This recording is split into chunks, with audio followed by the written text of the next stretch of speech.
Сар шин болоод манай монголчууд хүнд ямар бэлэг өгөх вэ сонголт хийх гэж байгаа. Дээрээс нь зарим хүмүүс найз нөхдөд ах トゥ амрах саданда морин хуур бэлгэлье гэдээ бас зорж байгаа бах. Тийм учраас морин хуурыг одоо хаанаас хэрхэн яаж авах вэ гэдэг талаас та бүхэндээ бас зөвлөгөө өгье. Мэргэжлийн морин хуур хийх газруудаас авмаар байна. Сүүнэрийн хуур гэдэг бас нэг ойлголт өгдөг. Сүүнэрийн хуурыг бид бүхэн айл бэлгэлэхээр тэр нь дараа нь ямар ч хэрэггүй зүгээр гэрт одоо нэг өлгөөтэй байдаг.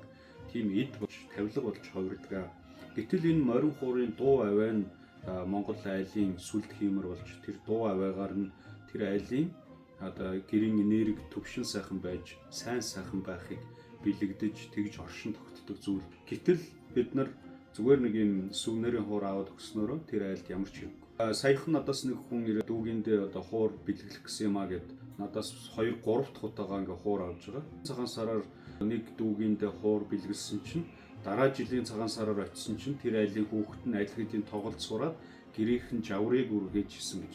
Тэгэхээр энэ мэтлэнгээр таны өгсөн тэр бэлэг тэр айлд одоо ямар нэгэн хэрэгцээ шаардлагыг хангаад тэр хүмүүст бас аз жаргал сайн сайхныг бэлгэлж явах юм бол тэр зүйлийн мөн чанар бүр утгаараа оршно. Тийм учраас та бүхэн маань морин хуурыг заавал мэргэжлийн газраас худалдан авч байгаарай гэж зөвлөё.